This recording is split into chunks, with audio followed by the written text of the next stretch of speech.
पत्नी जब भी 498 ए का केस करती है तो उसके लिए जो सबसे ज्यादा इम्पोर्टेंट चीज होती है वो होती है एक समय सीमा, कि कितने समय सीमा के अंदर पत्नी को केस करना चाहिए। और अगर उस समय सीमा के बाहर केस करती है तो क्या केस को खारिज किया जा सकता है।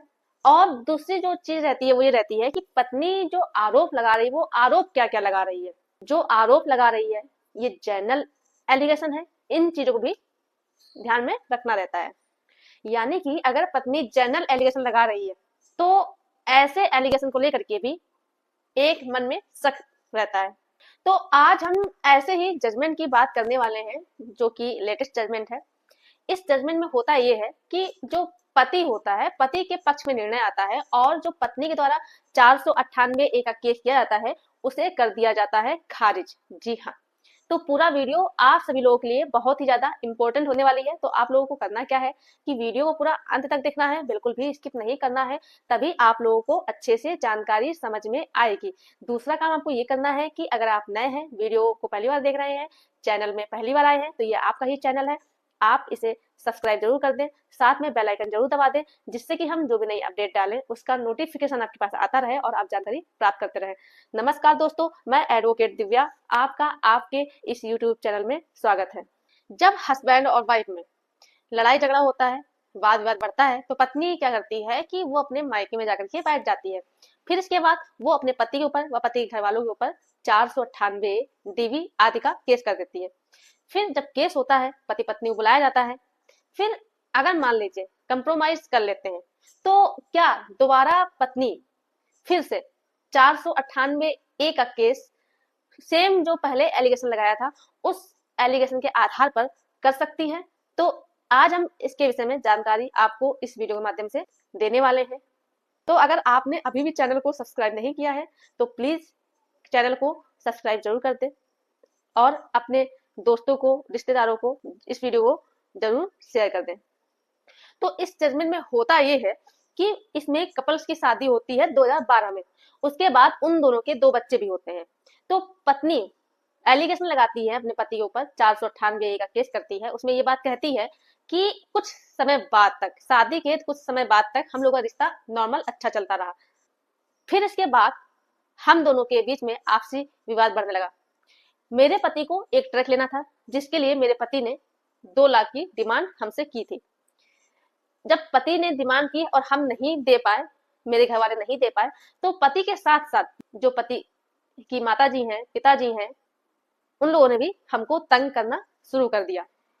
आपको बता दें कि पत्नी ने 2019 में अपने पति के अगेंस्ट में डीवी का केस किया था, यानी कि डोमेस्टिक वायलेंस का केस किया था, घरेलू हिंसा का केस किया था। इसके बाद ठीक अगले साल 2020 में दोनों के बीच में सेटलमेंट हो जाता है। तो उसके बाद पत्नी उस केस को विड्रॉ कर लेती है, यानी वापस ले लेती है।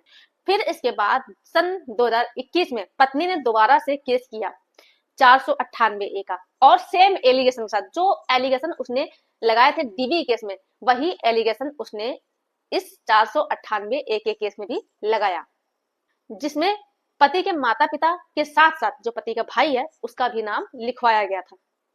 पुलिस इन्वेस्टिगेशन करती है और चालान कोर्ट में पेश कर देती है। इस चीज की जानकारी जब पति के घर वालों को होती है तो वो लोग पहुंच जाते हैं हाई कोर्ट और वहां पर जाकर के FIR क्वेश्चन की एक एप्लीकेशन देते हैं, जो कि CRPC की धारा 482 होती है उसके तहत, जिसमें पति पक्ष के लोगों का ये कहना था कि पत्नी ने जो भी एलिगेशन लगाए हैं ये झूठे लगाए हैं, सिर्फ और सिर्फ हम लोगों को परेशान करने के लिए। और साथ में ये बात कही कि इसमें कपल्स की शादी 2012 में होती है और 2020 तक कोई भी एलिगेशन नहीं लगाया गया है। इसमें सिर्फ और सिर्फ कानून का दुरुपयोग करने के लिए ये शिकायत की गई है और ये सिर्फ और सिर्फ झूठे आरोप लगाए गए हैं हम लोगों पर, जबकि हम लोगों का कोई भी लेना देना नहीं है उन पति पत्नी के बीच में। यहाँ तक कि पत्नी ने 2019 में डीवी का केस किया था, लेकिन 2020 में उन्होंने केस को विड्रॉ कर लिया था और सेम वही एलिगेशन जो पत्नी ने लगाए हैं 498 ए के केस में भी लगाया है। और साथ में ये भी बात कही कि पत्नी के जितने भी विटनेस है वो सारे के सारे पत्नी के फैमिली मेंबर्स है। दूसरी बात, जो उसने एलिगेशन लगाए हैं ये एक जनरल एलिगेशन है और जो भी एलिगेशन लगाए हैं उसमें किसी भी एलिगेशन में कोई भी डिटेल्स नहीं दी गई है। यहाँ तक कि जो विटनेस ने अपने बयान दिए हैं उसमें भी इस चीज का कोई जिक्र नहीं है, यानी कि जो एलिगेशन लगे हैं उसके डिटेल्स के बारे में कोई भी जानकारी नहीं मिल सकी है। और पत्नी का कहना यह था कि हमने डीवी का केस किया था, लेकिन हमने सेटलमेंट कर लिया था, लेकिन जब पति के द्वारा हमें फिर से परेशान किया जा रहा है, तंग किया जा रहा है, इसीलिए हमने 498 ए का केस सेम एलिगेशन के साथ किया है। फिर इसके बाद ऑनरेबल हाई कोर्ट ने सारी चीजों को समझा, देखा और ऑब्जर्व किया कि शादी के बाद से, यानी कि 2012 में शादी हुई थी, उसके बाद 2020 तक कोई भी एलिगेशन नहीं लगाया गया था, कोई भी केस नहीं किया गया था। जब डीवी का केस किया था उसके बाद जब केस को विड्रॉ किया था तो उसमें ये बात मेंशन की थी कि वो 10 महीने पहले से अपने ससुराल में रह रही है, उसे किसी तरह से कोई परेशानी नहीं हुई है। और जैसे ही केस को विड्रॉ किया उसके तुरंत 5 महीने के बाद ही पति ने परेशान करना शुरू कर दिया।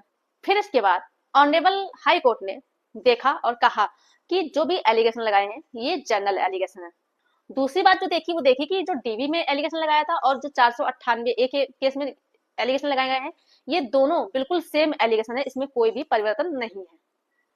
फिर ऑनरेबल हाई कोर्ट ने ये बात कही कि जो पत्नी ने एलिगेशन लगाए हैं ये 498 ए के केस के दायरे में आते ही नहीं है। दूसरी बात, जो एलिगेशन लगाए हैं ये जनरल एलिगेशन है, इस तरह से पत्नी के द्वारा किया गया केस खारिज कर दिया जाता है।